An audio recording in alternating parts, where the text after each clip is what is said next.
And we're live with this afternoon's Managing and Delivering High-Performing Study Programs webinar with e-Memoir in association with ALIN, the Adult Learning Improvement Network. Session is going to be led by Beej Kaczmarczyk, Peter Stacey and Barbara Gregory. I'd like to keep the sessions as interactive as possible, so feel free to use the question or chat facility to put questions and thoughts to Beej and the team, or other participants as well. If you're watching this on a video recording, welcome. If you have any questions or thoughts, again, you will be able to get in contact with us using the contact details that we'll provide you with at the end of the session. So without further ado, I'm going to mute my microphone and I'm going to hand over to Beej and the team. Thank you very much. Thanks very much, Marek. Good afternoon, everyone. Good afternoon to our subscribers and customers, and good afternoon to all of those who have signed in for this afternoon. And those of you who are not listening in live, obviously, as Marek says, if there are any questions or comments, you'll find that all of our contact details are on the last slide. This afternoon's webinar, which is looking at best practice in delivering study programs, is a complimentary webinar from e-Memoir with the Adult Learning Improvement Network and ETF. ALIN have delivered study program support for the ETF, the Education and Training Foundation, for 3 years. And this webinar will consider best practice in delivering study programs, highlight the importance of work experience and work placement, and also share resources that support maths and English across the technical routes. The resources originally designed for study programs have proved equally popular with apprenticeship providers. So let me just introduce our two speakers this afternoon. I will be taking questions and obviously also making sure that the two speakers are supported as the webinar proceeds. Peter, just want to introduce yourself? Hello, everybody. I work as a Principal Improvement Advisor with the Adult Learning Improvement Network. Previously, I worked as a practitioner and a manager within colleges, within private training providers, and in fact the prison sector, before moving on to the inspection service, where I became an inspection manager. That's all part of my past, and now what I do is help providers in their attempts to deliver high-quality education training programs. Thank you, Peter. Barbara, just introduce yourself. Hello, everyone. Good afternoon. Thank you for joining us. My name's Barbara Gregory. I've worked in education for over 30 years. I've worked in schools, I've worked in the FE sector, I've worked in the HE sector, worked with training providers, and also worked within the inspection service as well. And now I'm also an advisor for ALIN. That's great. Thanks very much, Peter and Barbara. Just for those listening in, by the way, don't worry about the slides. You'll get copies of the slides updated after this webinar, as long as a copy of the recording. Barbara, would you like to tell us what the webinar is going to be covering? Yes, this webinar will help providers to implement and evidence good practice in the management and delivery of study programs.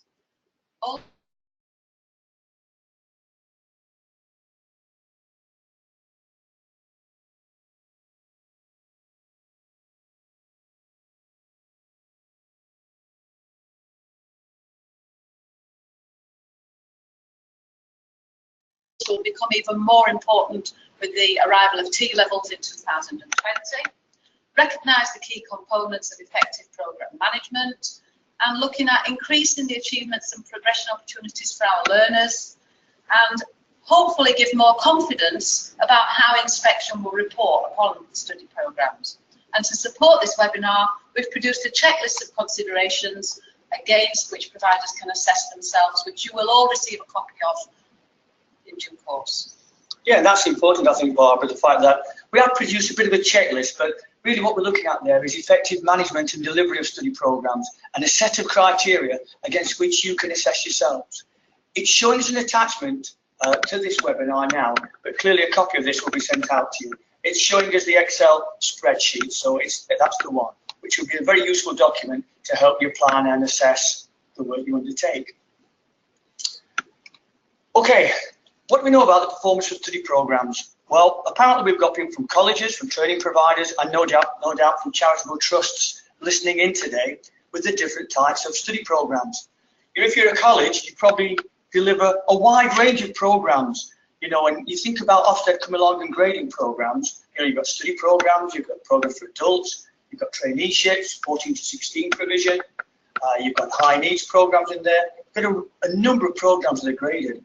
For a lot of providers, their volume of numbers, their largest programs are study programs. So the grade you get for the study program is actually going to influence your overall grade.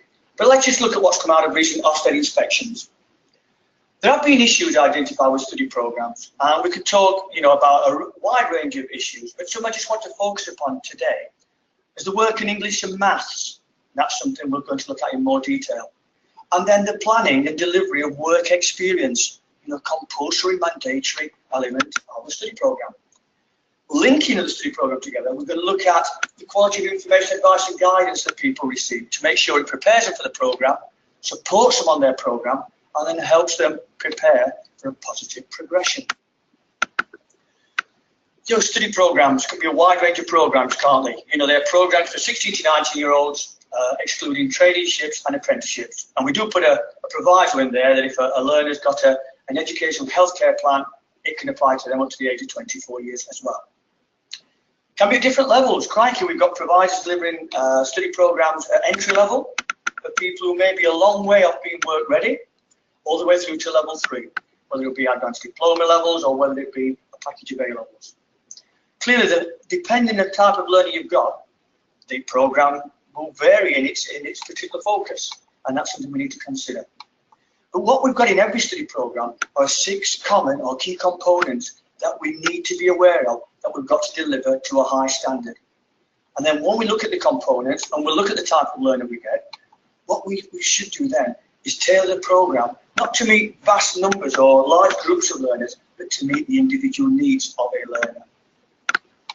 Probably all aware of this slide before, and you've seen it, and this is the components of a study program. 6 main components there, which we're expected to deliver and learners to evidence success in these areas. Okay, clearly, when learners sign up to a program, the dominant factor in them signing on is their main learning goal. Often a learner won't go running around saying, I want to sign into a study program. They'll say, I want to be a hairdresser, I want to be an engineer, I want to go into performing arts. Clearly, the main learning goal is the main attraction for learners. But what we've got in there is a responsibility to deliver maths, the English, the enrichment, work experience, and IAG that pulls it all together. Well, we know about the maths, we're going to talk about that in more detail. We know about the English. We think about the enrichment, which shouldn't be just something to do in your spare time, but how can it help improve the employability skills and personal development skills of our learners? Many examples of that. One college I came across puts all their learners through customer service training because it's seen as being essential, whatever your vocational area. I thought that was good practice, and it made learners aware of how they project themselves, particularly in the public. Work experience, we're going to talk about that. The issues about work experience, and then IAG is something which runs throughout the program. A good study program will have excellent IAG at the start, throughout, and in preparation for program exit. And it's how we link all those areas together. And that's what I want to talk about now. Okay, when Barbara and myself go around different colleges, different training providers, different charitable trusts offering study programs, one thing we often find is there's not a joined-up approach, that people are working in isolation, that people are working in silos. Just give you an example of that. Going to one college in the north of England where, when I spoke to the maths and English staff, they said they never spoke to or had any interaction with the vocational training staff. That when I asked them about their contribution to personal development, behaviour and welfare, they said it was nothing to do with them. They are there to deliver the maths and English. So you can see, take that to a wider scenario, and you've got, perhaps in some organisations, one group of people or a person focusing upon the vocational element or the main learning goal. You've got the maths and English, which might be separate entities. Work experience organised by somebody else within the organisation. And likewise, IAG, it might be a generic support service that's not linking in to with the vocational tutors or any other activities taking place within the programme. And what we're saying there is a good study programme, a high-performing study programme, needs to have a joined-up approach. Just a question there, Peter, from one of our listeners about, is this seen as quite important from an inspection point of view? This is from a provider that's obviously not been inspected, about how joined up a study programme should be. You know, you've had experience as an inspector. Is this one of the critical characteristics? Certainly so. You know, one of the things about inspection, which people often said, whether it's true or not, and Ofsted would certainly say it's not true, but they say that inspections were won and lost on data. You know, high-performing data gives you the prospect of a high grade. And clearly, in the past, training providers have concentrated on getting high levels of success in the main learning programme, which is key and that is important. But Ofsted now will focus upon other elements. They are funded elements of the study programme, and they'll look to see that all those elements are delivered to a high standard. And an organisation, if they're falling short on the maths, the English, the enrichment, the work experience, then a college, even though, or training provider, even though they've got high performance on their main learning goal, will take a hit on their failure in other parts of the study programme. Yep. Barbara, you've also got a comment on this. And for example, with the embedding of maths and English across the study programme, in work experience, in enrichment, in the main learning goal, not taught in isolation, that joined up approach also helps with that respect as well. That's great, thank you. I think in response to that question, the person's also said that would that be seen as a weakness in leadership and management? It would. Anything which is critical within a programme always has an impact upon leadership and management. You know, and that comes down to, if you've got poor teaching, it's poor management of teaching. If you've got poor support for learners, poor management of the support for learners. Remember, leadership and management will take the credit or the hit for what happens in the learner experience. Thank you. Thanks for the questions, then. Thank you. Okay. So, important overview considerations. Have you got a plan? Do you know how you're going to deliver all 6 elements of a study programme? Not just to think about 1 or 2, but all 6 elements of the study programme. And how are they going to link together? Something which I personally feel is important is, who's the programme lead? Who's the coordinator of the study programme? Whose baby is it? Who's going to pull it all together? Clearly, a team will work with that person, but there's got to be somebody who leads. If I go to an organisation and they say to me, yeah, we are all leaders, that to me says nobody's a leader. You've got to have somebody who takes overall responsibility and coordination that pulls the rest of the team together. Do you have staff with the skills, knowledge and experience to deliver the study programme content? Again, hopefully you have for the main learning goal, but what about the other elements? You've got to consider how you're going to pull in staff resources to deliver those activities to a high standard. Something which is key, and this 4th point here is key. Do you have an effective system that can monitor and record learner progress? Whether that be ProMonitor, OneFile, eTrack or other software programs, are you able to monitor and record the progress made by learners towards achieving their learning goal and the progress they've made from their starting point? That is key. If that's a big weakness for you, then it starts to crumble on how you monitor and record learner progress and how you can, with confidence, predict that you can have success at the end of the academic year or period of study. Lastly, you can't deliver a study programme in isolation as an organisation. You've got to look external, you've got to go outside, you've got to develop those partnerships with external stakeholders. A key one there being employers. A good study programme provider will have extensive links with employers. In some cases, trust and working relationships built up over many years. Just another question, by the way, about the second bullet point, about having someone with a significant responsibility for the leading of study programs. From your experience, again, how senior should that person be? Okay, it depends upon the size of your organisation, and it depends whether you deliver lots of types of programs. I would have thought a large college needs to have a study programme lead, somebody who's responsible for overall study programmes, can look at all the different occupational subject areas within the college and then be able to see how those programmes are performing. You then might break that down to a particular subject area, you'd have a programme lead within that subject area. So it's looking at how your organisation actually delivers the programmes, somebody with an overall overview, and then how's it being delivered down at programme occupational area level. And what about a governor possibly taking a strategic role as well? Have you come across that in your experience? Certainly have. I mean, governors, the role of a governor is to challenge and support senior managers based upon the information that they receive. And depending upon the skills of the governing body, you may have somebody in there with particular interest in these types of programs who's given particular responsibility in, monitoring the performance and helping support improvement initiatives on study programs. I'd see that as being good practice. And hopefully that would apply to other programs that you may offer as well. Depends upon the skills, the attributes of your governing body members, clear. Thanks very much, and thanks for the questions. Keep them coming. Thanks, Peter. Okay. You know, sometimes we talk about getting off to a good start. And we've produced a nice document which we can actually make available to you, about 50 ways to retain your learners. Because at the end of the day, and correct me if I'm wrong, if your learners stay with you, the vast majority will achieve. So if you're on an 80% success rate, probably the issue there is that you're probably losing near to 20% of your learners. So how can you make sure you hang on to your learners?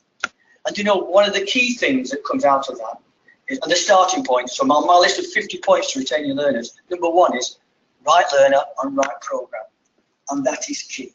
It's the right level that captivates their interest, that they're committed to it. So there's a good chance that people are going to stay with you and actually achieve. Wrong learner and wrong program, don't be surprised when a demotivated learner leaves very quickly after enrollment. Okay, get the star right. And these are just some thoughts, and you may do it differently, and I'm not criticising that, because at the end of the day, it's a case of, is your approach effective? It's effective and different to what I say. I'm not going to criticise that and never do so. Okay, what's your starting point? How do you communicate and promote your programs, the content, and the aims of your programs towards learners, parents, schools, and the career service? Are you proactive on this side so people know exactly what you're offering? Does information cover all aspects and purposes of the study program and progression opportunities? So we're not just selling, you know, the prospect of working in childcare, but actually, as part of the study program, it's part of development of that individual. So we're looking about the wider aspects, you know, the 6 components we talked about, on where people might move to afterwards. You know, what's the progression opportunity?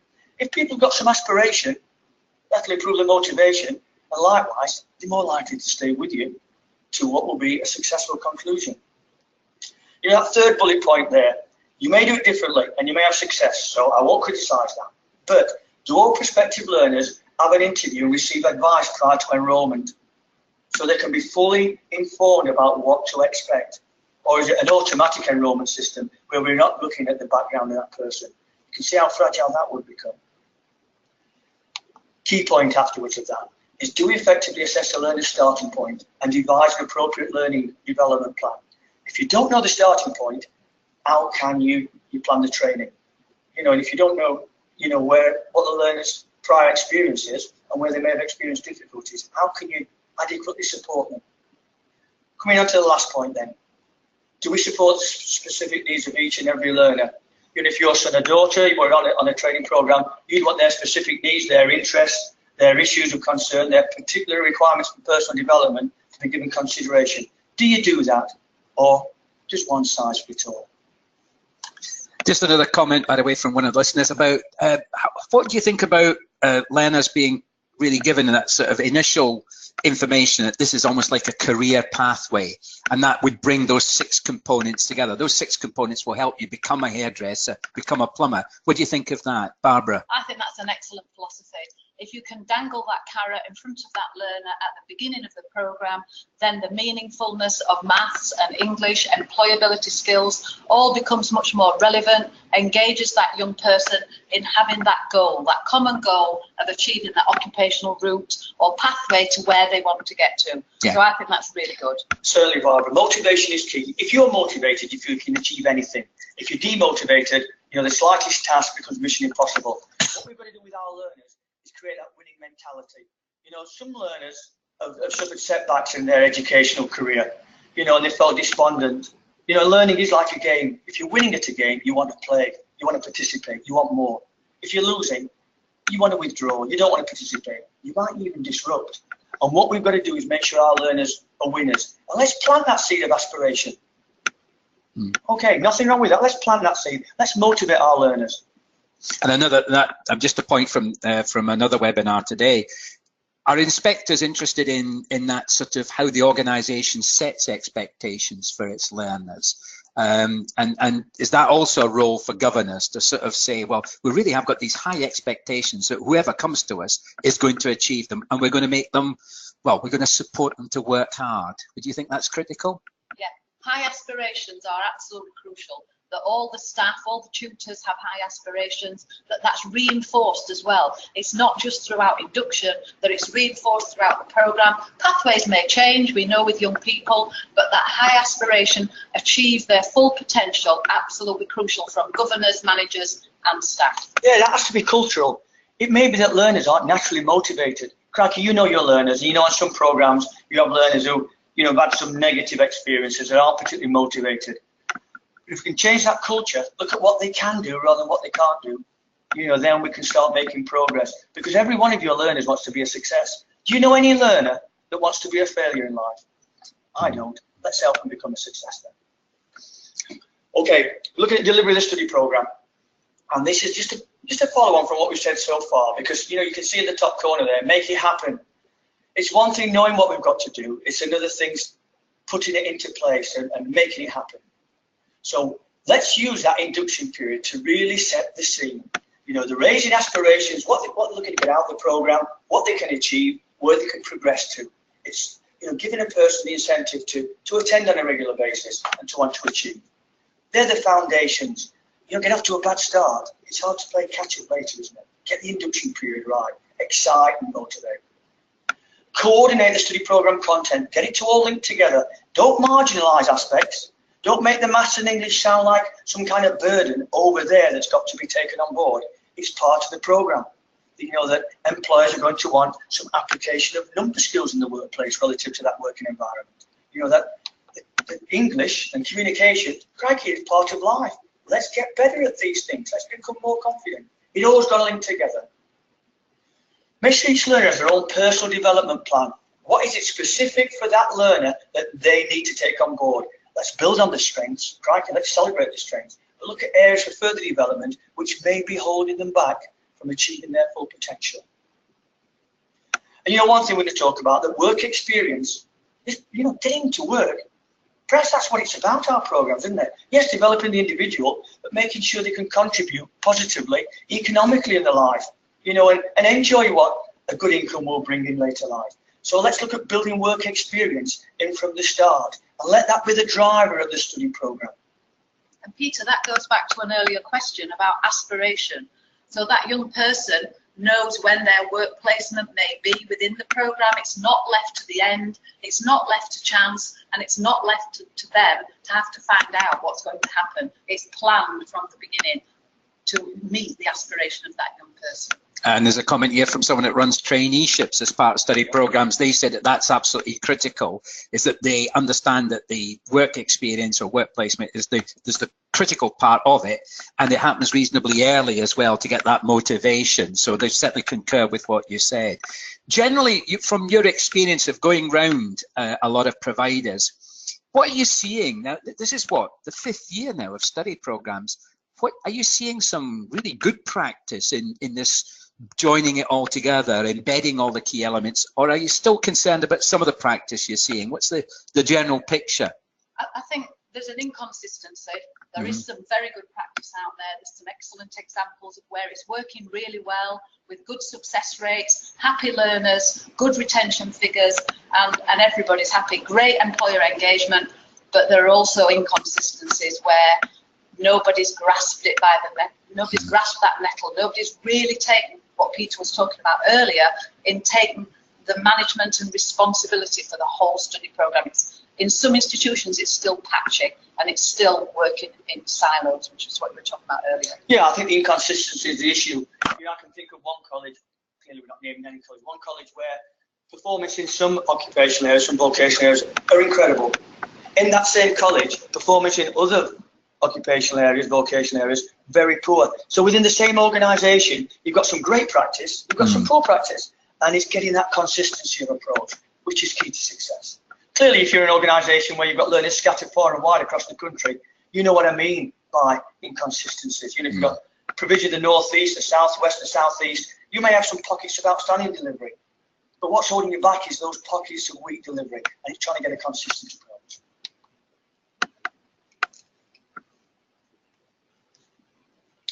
You know, just to close off the slide on delivering the study programme, enrichment, don't just see enrichment as kind of something to occupy students that is of no relevance. Think about how you can build that up to contribute to the learner's development. Here's a good practice I noticed. You're in one particular college which pretty much worked with land-based programs. So it was horticulture, it was landscaping, it was training to be a farrier. What they did for all those training programs is built in as enrichment, a self-employment module, because in those areas a lot of learners would be looking to work for themselves. So it's looking at taking out insurance, building a business plan, and I thought that was excellent, that how that enrichment was building up and improving the chances of those people to gain employment. Brilliant. You know, I mentioned before about customer service training. Probably all our learners need to take on board customer service training about projecting a positive impression, providing good service, and understanding what's involved in that. Okay, to close off that slide, ongoing support for learners throughout the program is vital. You know, at the start, during, and in preparation for exit. We've got to monitor progress to make sure that learners are progressing. Remember when Ofsted come along, yes, they look at your historical data, but they want to see the progress being made by current learners on program. Hey, and that could be a great opportunity for yourself. If your historical data is pretty weak, and you think, gosh, we're struggling here, show an Ofsted inspector how learners currently on program are making good progress. Create a dilemma for the inspection team. The provision now is better than historical data indicates. Clearly, we've got to think about two kinds of outputs for learners. We've got the achievement of the learning goal, often statistical. Do they achieve qualifications? Do they demonstrate workplace skills? But also the personal development, behaviour and welfare. And if you think they're good, the key issue then is how are you going to evidence it? Okay for statistics, you can show numbers, but what about personal development, behaviour and welfare? How can you show an individual's development with those attributes? Think about work experience. They probably demonstrate everything in the inspection framework connected with personal development, behaviour and welfare. Take advantage of that. Just before you move on, although you're going to pick up on this, Barbara, we've got a question here from Kath, who says, have you seen any good examples of how the learning on work experience is evidenced? Yes, some really good examples in work experience by learners either producing a flyer explaining what they've been doing or making really good entries in an evidence workbook or a work experience logbook, not just what they've enjoyed and what they haven't enjoyed, but what they could do at the beginning of the work placement, what they could do maybe midpoint through the work placement, and what they could do at the end of the work placement. And that's a fantastic evidence of progress in employability skills, in maths, and in English. And have you seen any experience of learners being given projects to complete while they're on a placement? Yes, some of the best examples I've seen have been where they actually have been given a specific job opportunity, a project where they can take ownership, where they can produce something or a report or an activity, or they've made something. Really, really good examples. They get involved and take ownership and can produce that and take photographs. You know, photographs are a great source of evidence as to what somebody has achieved. And especially if the employer has commissioned that project as well. Yeah. That's great, but we're coming back to more detail on work experience later on in the webinar. So again, coming back to that point, the focus on specific issues in maths and English are, I think, common across the sector. Many learners feel that they've failed in their maths and English studies, particularly when they've been at school, they've not enjoyed it, and they don't always see the purpose of them having to continue this into FE sector or apprenticeships. So that, going back to the aspiration again, if we can provide that aspiration that this will help them achieve their learning goal, then obviously that will try to engage that young person. Quite often they feel, as Peter was talking about earlier, that they're not winners, they're frustrated, they perceive failure, and that creates barriers. That creates barriers for the staff who are tutoring them, and obviously for the learner themselves. This barrier raises its ugly head. Often again, and I have looked at the GCSE maths syllabus myself since it changed this year, they are very exam focused. So the more that we can apply those things into the sector, so my background is sport and fitness. If you can apply calculations into using a fitness monitor or a heart rate monitor or a piece of equipment, there's lots of statistics about sport on the television, analysis. If you can get them engaged in some sort of practical application, then they can see the purpose a little bit more. Again, just to back up that point, externally set levels of study and assessment ignores individual needs. So it's about engaging that young person and meeting their individual needs. However, maths and English, or calculation and communication, are essential skills for life, and their improvement for the workplace is crucial to lead to confidence and competence. Even catching a bus to the work placement involves calculation, it involves money, it involves reading reading a timetable. So calculation and communication are everyday facts of life, and if we can try and get that method across, then that will help. Some of the providers we've been working with have actually renamed their maths lessons calculation for business. They've renamed English as communication for hospitality, and trying to get across the importance of those two factors with the intended occupational or vocational route. Good point you've just raised, by the way. We've been looking at best practice in English and maths across our partnership with the colleges and training providers we work with. And what we've seen is where, for example, the English and maths actually occurs in the same place as the vocational studies. So they're not seeing it as a separate. This is something that's being done in the hairdressing salon, whatever. But we had one interesting view, and maybe you've picked up on this. When we actually analysed the English and maths of quite a lot of the learners, and we actually don't need to do the whole English and maths qualification. There's often just a specific bit that they don't need to do. Have you found that some of the students are actually being shoehorned into doing a full course, when in fact what they need is that bit to be addressed and then have the opportunity to be assessed? Have you found this? Yes, and also I think that bit that they need to be assessed on, if they can do that little bit, that raises the confidence, raises the competence, and they can see the value of it. Take angles, you mentioned hairdressing earlier. Take angles, for example, absolutely crucial in cutting. So some of those factors are really relevant. Thank you. So what we found over the last 3 years of running this project on study programs is that a lot of young people and a lot of employers and a lot of parents couldn't see the practical application of GCSE maths. So we created some resources that map to the technical routes, which are coming on board in 2020, and with that occupational aspiration, trying to look at actually mapping work activities to ensure that learners have the best opportunity to develop English and maths skills throughout their programme, and in particular on work experience, and trying to overcome this barrier, lack of awareness. So it's about promoting the relevance of maths and English within the vocational or occupational setting, whether it's be in a workshop, whether it be in a salon, or wherever that work environment is. So what we did was we looked at the next 15 technical routes, and we started looking at what work activities might be involved in construction, for example. So we might be looking at plastering, or we might be looking at plumbing, looking at calculation within those, and then seeing how that linked to the GCSE syllabus. We're also developing some functional skill worksheets as well, and technical room flyers.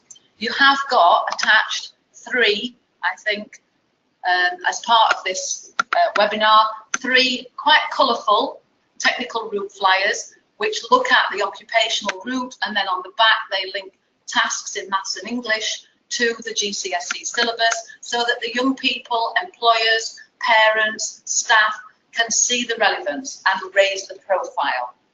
And what we found. And Barbara, the question is, can these also be used on the apprenticeship routes as well as the study programme routes? Absolutely. Apprenticeships, traineeships, study programme, it links everything together. And what we really found useful was the employer looked at them and said, oh yes, because they've been involved in their business for such a long time, they've forgotten how important some of the maths and English skills were. The parents liked them because they realised why their son or daughter had to include maths and English as part of their study programme, and the relevance of it to their future occupational pathway. So they've been very, very successful. So what these do is recognise the importance, which I've already mentioned. They do promote maths and English. We've had colleges and training providers using them at open evenings, using them at induction, using them at interview, using them in classes, using them to help learners understand how important and the promotion of them. We've rebranded it under calculation and communication to get over this hurdle sometimes of that terminology of maths and English. That's been very successful. And again, some providers have actually taken that step further and renamed their lessons. Just looking at sample tasks, it's not a full example of what jobs might be involved, but looking at some sample tasks linking to Maths and English, which are on the reverse side of the flyer, and then linking it to Maths and English GCSEs. Maths and English tutors have also found it really useful because it's helped them link to the vocational areas that their young people are working in. So it's an absolute win-win situation. Yeah, there's a question I just want to pose at this stage about who best to be involved in the teaching of English and Maths. And you know it's an age-old discussion that the best combination should be the vocational staff doing what is obviously easy to embed, and the Maths and English experts being able to contextualize. Are you seeing any change in that sort of idea, or, you know, have you got any sort of personal thoughts on what seems to work best? Some of the best practice that I've seen is when Maths and English staff have a particular interest in an occupational route, and they are in the same staff room as or work area as that vocational route. They're picking up lots of terminology, linking it to activities. There's lots of discussion about projects that they might be working on, which they can refer to.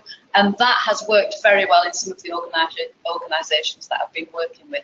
But it's going back to Peter's silo mentality. It's about people working together in whatever that organisation can facilitate. But you're absolutely right, those are the best two examples. That's great, thank you. So the flyers also provide progression and career opportunities, which again links back to aspiration. So it provides that young person.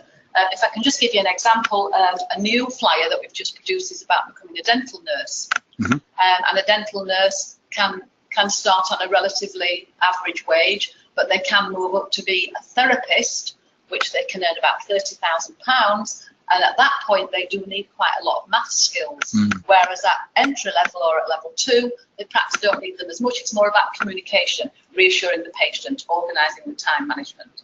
So there's lots of aspirational aspects on the back of the progression flyers.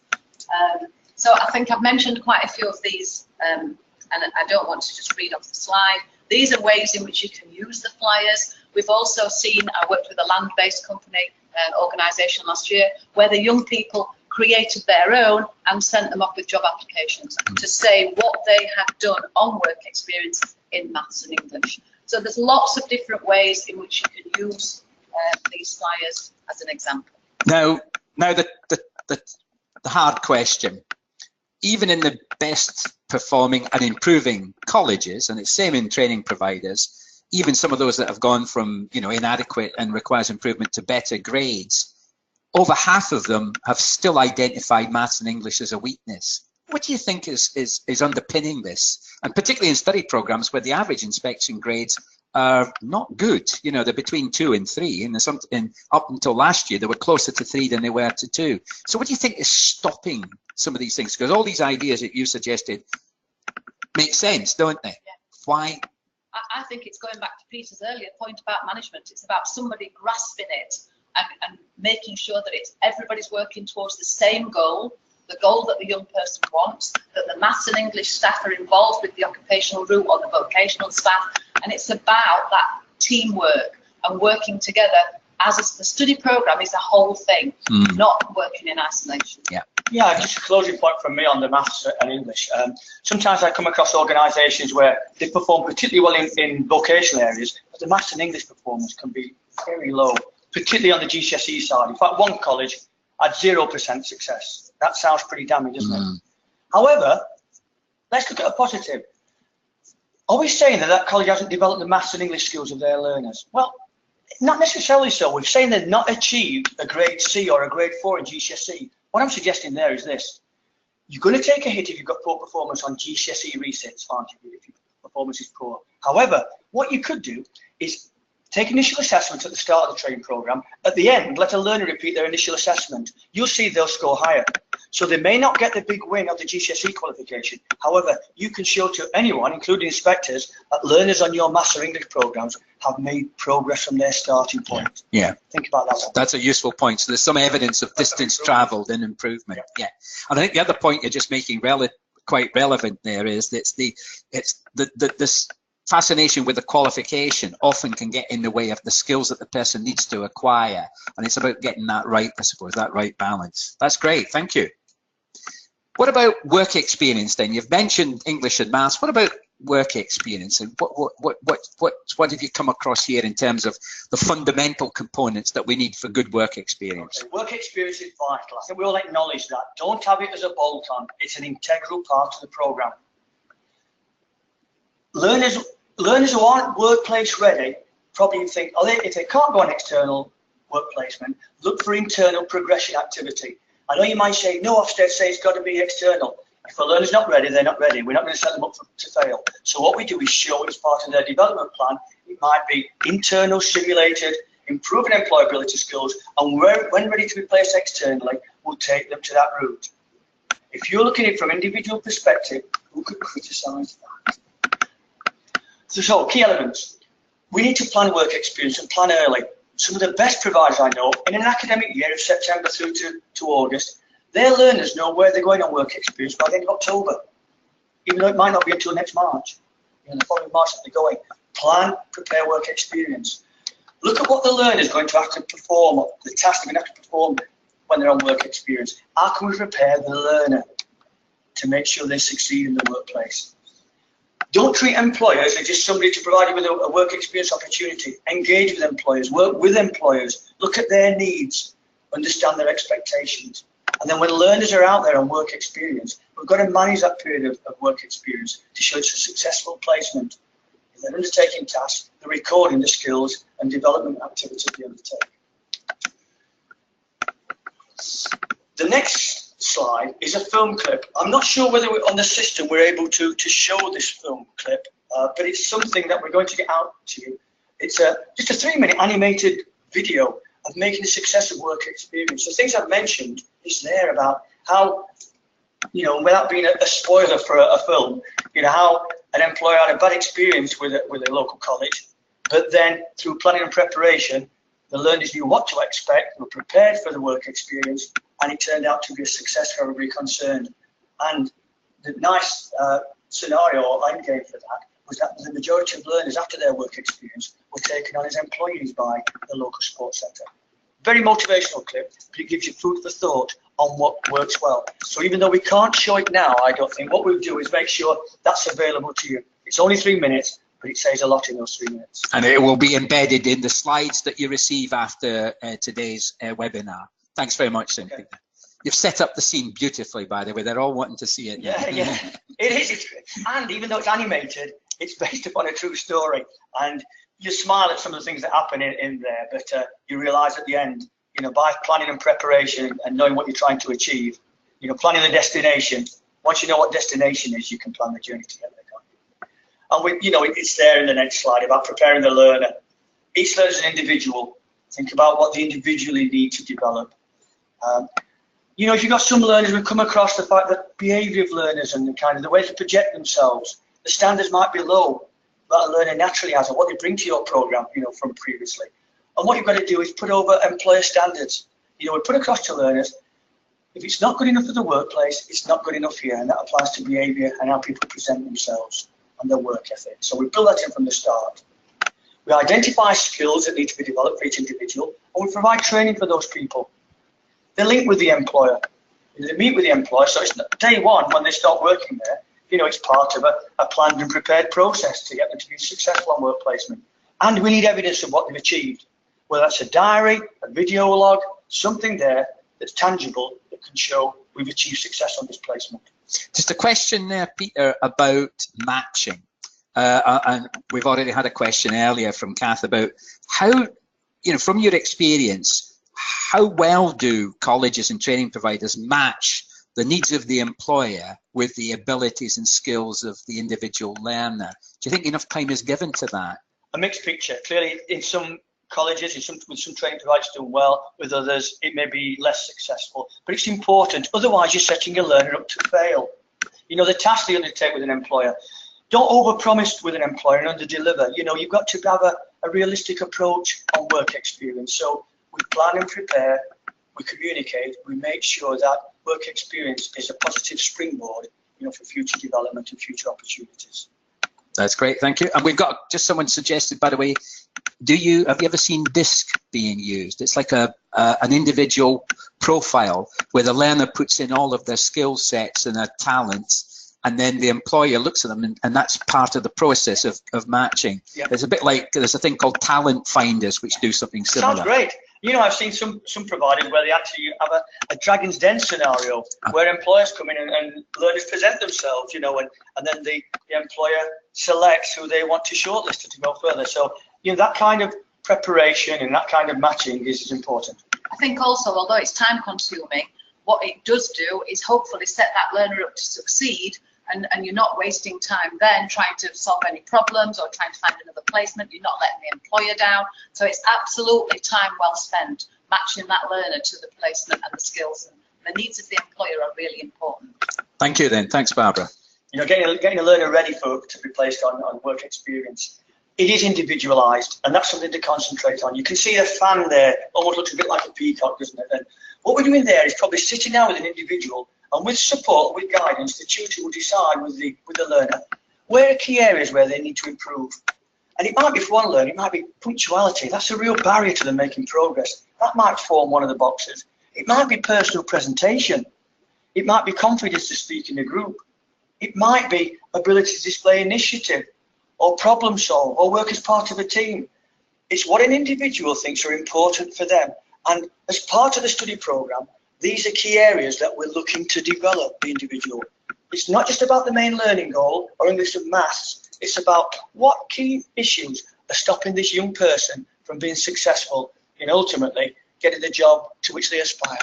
And that goes back to something you said earlier. We've got another question here about, you mentioned work, using a realistic work environment and simulation. It's been sort of downed in some way, and yet you see it as being quite critical to making sure the person's ready. We don't set anybody up to fail. If anybody argues for that model, then it needs to be questioned, doesn't it? Yeah. What we've got to show is we're not looking for an easy opt-out to say we can't be bothered to organise external work placement, so we'll do it all within. What we're saying is, if it's part of that individual's progression and they are not workplace ready at the moment, let's get them to a stage when they may be workplace ready, which may not be until next academic year. So it could be, if it's a 2-year program, it could be done in the 2nd year. That also raised an issue, because one of the people that said earlier about the risk that you take with your reputation if you don't get those things right. You could have a great work placement, you've been operating for 10 years, you place a learner where it's inappropriate, it destroys all that trust that's been built up over that period of time. You don't want to do that. It's got to be planned. Just to show that it's planned, it's thought through, you work in the best interest of the learner. Is there a tool, by the way, that would allow that sort of 10-point readiness check for each individual? Is that in the toolkit? What we do have in there, and we can remember those systems where learners score themselves against a set of criteria. Where are you at the moment? You know, confidence to speak in a group. And out of 10, they may, when they discuss with a tutor, think they're at 3 at the moment, 3 out of 10. And then, okay, we want to aspire to be at least 7. How are we going to get there? This is a development program that can help us get there. Good, good. Thank you for that. Okay. The work experience workbook. You know, if you're going to use this model, it could be a workbook, or it could be a video recording, whatever you think is appropriate, that's going to identify the jobs, the activities, the skills, the knowledge that's required for that particular workplace, and how they can then be developed and demonstrated. How maths and English might be involved in the workplace, how that can be evidenced. And what you can do with that workplace record is a great source of evidence for personal development, behaviour and welfare. You know, the fact that strong work ethic, initiative, team working, attendance, punctuality, it's ticking all those boxes. You know, don't dismiss what can be achieved by successful work experience. And these workbooks can be electronic, e-tracker, e-portfolio, whatever. Yeah, we've seen lots of examples. And don't discount the use of photographs as evidence as well. Okay. That can be really important. Yep. What about engaging then? What lessons have you learned from this about engaging effectively with the employers? You know, when it's done well, it's fantastic because they're part of it. It is a partnership. And if you work with employers, they trust you. They probably want to take their future staff, you know, as people who are former learners with you. And probably work experience is just a chance to look at them, look at those young people, to think if they're ready to go to the next stage. And what we're suggesting there is, don't just call them up on a Friday afternoon to place a learner on Monday morning. You know, build up a relationship that you're working together for mutual benefit. Consider their business needs. You know, I've seen some great stuff. You know, a little toy shop in a northern town where, you know, what you could do in that toy shop, there was opportunities for customer service, there was retail, there was, you know, performing arts students looking at window dressing and creating lots of things there. They hadn't got a website. They wanted a website designing. You know, learners can do that. Look at what you can do to help a business. It's a two-way process. Regarding work experience then, agree with realistic potential of the work experience opportunity. You know, the learner they've got, the skills of the learner. Don't set the learner up to fail or overpromise the employer what the learner can achieve. Have an agreement, a formal agreement about responsibilities and expectations. Pull together a proper training plan, not just turn up and see what happens. What are they going to do when they're there? You know, involve the employer in the selection process and give them a handbook, you know, that's informative, talks about their responsibilities, expectations. It's all part of the, you know, promote, prevent British values, safeguarding there to employers through the handbook. And a nice touch at the end. You know, if I was that little toy shop in a northern town, I'd be delighted to have a certificate on my wall that I work in conjunction with the local college to improve the life chances of young people. Great for my marketing and what I'm trying to do for the community. Let's celebrate, you know, and give credit to the employer for their involvement in the partnership. A couple of suggestions here. Can we get the local let to add a stamp or badge on someone's CV to say they've completed a job placement that's been accredited or by the let? And the other one is you said about recognizing everything that a learner does on the work placement.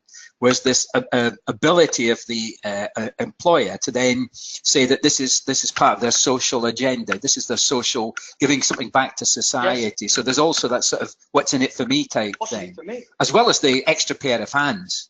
You know, if I wanted to recruit an apprentice into my business, would I want somebody coming who's never been to my organisation before, or would I be interested in that young person who showed interest and commitment, who I've had prior experience with through a workplace? Yeah. And one of the best examples I've seen is when the provider sets up an employer network, because the employers then work with each other, and so that's a spin-off for the employer, and that's been really, really successful. Yeah, we've got a comment there that they did this with the Federation of Small Businesses, and that was the best network that brought them all together. So great ideas there. Thanks very much for all your contributions, by the way, and from all the questions that are coming from the audience. You know, that employer's handbook, you know, just repeating what I have said, is that it is an important way of promoting what work experience is about. It makes sure the employer knows what to expect. It's a great chance to promote, you know, safeguarding and other core aspects to the employer. You know, take advantage of that. You know, if an inspector goes to see an employer and they've got their employer's handbook there, it shows that, you know, there's something formal in place. Yeah. It's a great chance to promote lots of positive things that we do. And as we said before, personal development, behaviour and welfare. One of the problems is that we know our learners develop all these skills, but how do we evidence it? Well, work experience is a great opportunity. Because all the things that are in there, you know, the attendance, punctuality, the work ethic, the employability skills, about keeping themselves safe and personal responsibility, planning for their career progression, it's all in there. Let's maximise what we get out of how we prepare people for work experience and what they achieve out there. And you know, there's a simple diagram which you may say this is an organisational diagram. Yes, it could be, but it's an individual learner diagram. What was a learner's starting point? And now we accurately assess that. How we then develop them and where they are now and where their future plans are. That shows that it's a learner on the move. They're developing, they're progressing, their learning program's got momentum. If a learner could describe that, whether it's written, whether it's electronically recorded, they can talk about it, they can demonstrate it. Wow. Think about how that would project to anybody putting your programs under external scrutiny. And one of them wants us to return to the previous slide about, in your view, again, from looking round providers, have you found some providers are very good at capturing all of this in their core program, their enrichment program, their English and maths, as well as obviously through work placement? Have you found some good examples of that? Yeah, absolutely. And I think the tutorial system lends itself obviously to providing lots of evidence for personal development, behaviour and welfare. Again, it's not keeping it a secret, it's being able to evidence the progress that learner has made. And any form, Peter showed you one example there, but it's getting the learners to think about what you could do in September, what you can do now, and what you're hoping to achieve, and getting them into that mindset of feeling good about themselves. Yeah, you know, yeah. I think that's really important, and recording it. Don't keep it a secret how wonderful that learner is. Make sure that there's a record in the personal development plan, the individual learning plan, or whatever system that you are using. You know, we said about the Dragon's Den. Let the learner talk about what they've achieved, so they can be articulate in saying, you know, that might have been my starting point, but this is where I am now. This is what I can do. This is what my aspirations are. Yeah. Let the learner demonstrate what they can do. It's not just about what's on a bit of paper. Okay, we're pulling it together now. Study program management. We said earlier in the webinar that whatever happens in the learner experience, it's subject to management. You know, if there's poor experience there of the learner's journey, it's how that is managed. So effective management is the key to success. Look at all aspects of the learner journey, from recruitment and induction all the way through to program exit. How well is each stage managed? What is the impact upon the learner? Think about your quality assurance improvement arrangements. Are they really monitoring what you do? And are they really driving forward improvements that are needed? Look at your data. You know, if you've got 80% retention on your program, what's happening to that other 20%? Is there anything you can do to retain learners on program who may have left because of some kind of issue within your control? I'm not saying it's all within your control, but I'm sure some learners will leave when we could have kept them on a program. You know, keep a learner on program who would otherwise have left early. That can be worth 6%, 8% to your success rate. That could transform you from a grade 3 provider to a grade 2 provider. One learner in each group. Who takes ultimate leadership ownership of the overall program and individual components? I'm talking about management here. Who's got overall responsibility, but who's that team under that person to make it happen and pull it all together? And lastly, you know, is the consistent application across all the programs. So we haven't got regional differences, we haven't got occupational area differences. It's programs are working to a consistently high level. That's where the key management comes in. And there's a question here about how in your experience, again, this is think about more effective providers, what have they done to sort of check with the learners that actually feel good about themselves and they feel that this is the right program? Have you seen any examples? I've seen some really good examples in individual tutorials. I've seen some really good evidence in individual learning plans of how that learner feels. Again, you can track that progress with an effective checklist, how they felt in September, how confident they felt, for example, using a telephone, because we all know now that quite often young people just use text. How comfortable they were in the salon or the workshop using that telephone, and how they feel about that now. So any record or evidence that that young person can talk about, and again, Peter mentioned earlier, it could be written, it could be a photograph, it could be just a simple diagram like the previous slide. Seeing some really good examples. Yeah, you know, when you think about how you can know and get feedback, can look at satisfaction that learners have with their program. Perhaps break it down. You know, think about induction. How effective was induction? Do we kind of focus upon what a learner got out of that and where we can improve? You know, look at the different stages of the learner experience. Because your last slide from our point of view of this presentation is the ultimate one. The ultimate judgment. How effective is a study program? And it's all about the impact, isn't it? What do they achieve? We manage it. We've got our input of our teaching, learning and assessment. The output is the qualification, the skill development, the personal and social development. What's the impact of what we do? And if we score high on impact, we'll score high on our program. I think there's some key points there that you know, as you said, you brought it together with that.